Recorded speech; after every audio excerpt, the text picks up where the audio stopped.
picture this, right? Kanto trainer, you're going on your journey. You're in the face of Mount Moon, one of the biggest dungeons in the early game of Kanto. You stumble into a Pokemon Center, all weary and broken from the battles previous, and you find this guy willing to sell you a Pokemon for 500 Pokédollars. He claims it to be pretty good. You take the risk, and the game claims you pay an outrageous amount of 500 Pokemon dollars for a Magikarp. Hey everyone, glad to see you back, glad to see you looking fresh, and today I'm going to be running defense for this man. A man that has been slandered by the game that he exists in. An outrageous 500 Pokemon dollars for a Magikarp is complete lie, and I'm going to be telling you exactly why now. So 500 Pokemon dollars. Let's start with the price alone. Ain't much. Straight up is not much. A price of a single Pokeball, which is the cheapest way to catch a Pokemon, is 200. So at most, you're spending the price of 2.5 Pokeballs for one Pokemon.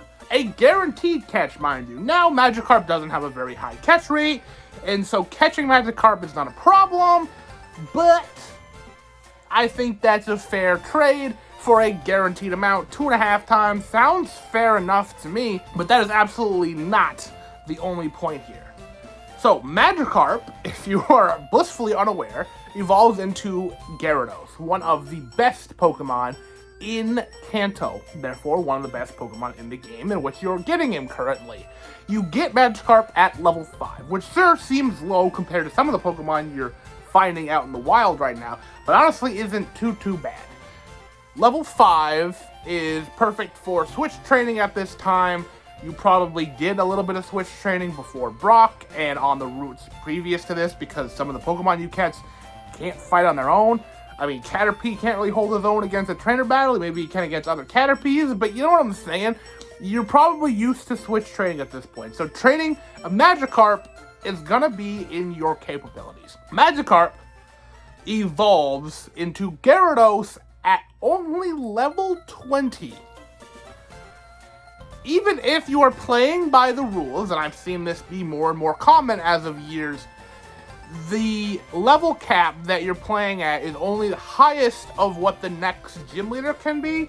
You want to take a crack at what the next highest gym leader level is? It's Misty, and her Starmie is at 21. So you can absolutely have a Gyarados before the next gym battle if you so desire. You're about to go through Mount Moon. You're about to go through multiple routes. There are multiple boss battles coming up soon. Now, of course, you can say that about any point in the game, but why it's pertinent now is because if you do not take this opportunity to buy a Magikarp before you go into Mount Moon and you go past that ledge, which makes it tough to return to this part of the game, the next time you can even attempt to try to get a Magikarp is after Cerulean City.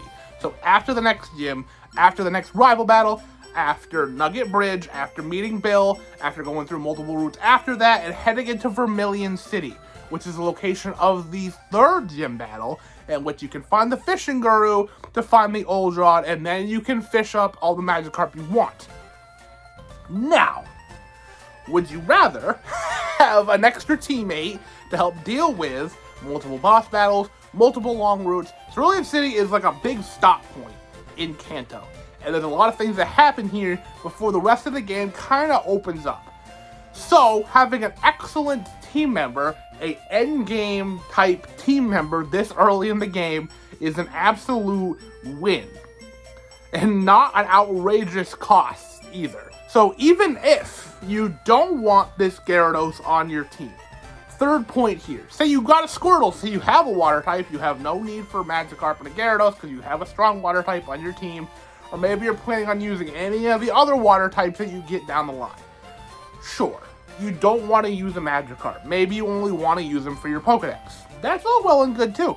So the idea of just waiting around doesn't seem too bad. I still say it's probably worth it because even though, yeah, sure, it costs 2.5 Pokeballs to get the thing, you don't have to wait, and you can put it in the daycare.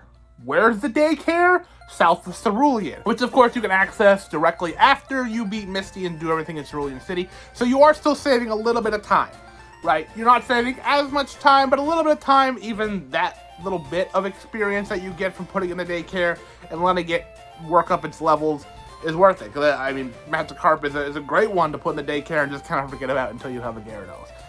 And the final option is catching a Gyarados outright, which is never worth it. It's never worth trying to hunt down a Gyarados in the wild. They're very hard to find. Their catch rate's lower. It's much easier to catch a Magikarp, especially later on in the game, and then just leveling it up. But at that point, you're probably spending more on Pokeballs, whether it be Great Balls or let alone Ultra Balls. So if you're spending a Great Ball, you're spending more than what this Magikarp cost. And if you're using an Ultra Ball, that's over double what this Magikarp cost. I have never understood why this guy was always spoken down upon in the game in which he existed. Yeah, he's the only gift in the game in which you have to pay for, unless you count Porygon and all that stuff. But those aren't seen as problematic. I mean, scratch that. They are seen as problematic because they're sold from Team Rocket. But when you are at a casino and you're paying for Pokemon that way, the game doesn't poke fun at you saying you paid an outrageous amount of money doing this. Sure, Magikarp is bad. In a vacuum, Magikarp as a Pokemon is bad. But it is the picture of potential. And if you've seen in the corner, I stuck that he gets at Gyarados at level 20. That's it. You have to stick around for only 15 levels before you have one of the best Pokemon in the game. Yeah, he's not good against the third gym either. He's good against the second gym because he resists other water types. But having against the third gym isn't going to be very smart. So waiting until right before the third gym to try to get a Gyarados isn't going to be your best bet either. But for the money, for the potential, let me tell you a little story right now. As a kid once, I was so stuck in Mount Moon. I couldn't figure out where to go. I was so lost that I had a Venusaur by the end of that thing. It is very possible to have a level 32 Pokemon by the end of Mount Moon.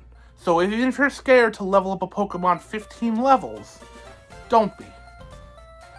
Because Gyarados evolves into its final form not that much later than your starters turn in their middle stage.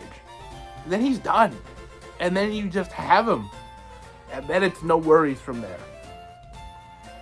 So yeah. That'll about do it for this. Thank you so very much for watching. Have you bought the Magikarp before? What's your opinions on it? Maybe you agree with me. Maybe you agree with the game that he's a scammer. By all means, let me know down below. Thank you so very much for watching. And as always, like this if you like this, subscribe if you haven't already. And I will see you at some point.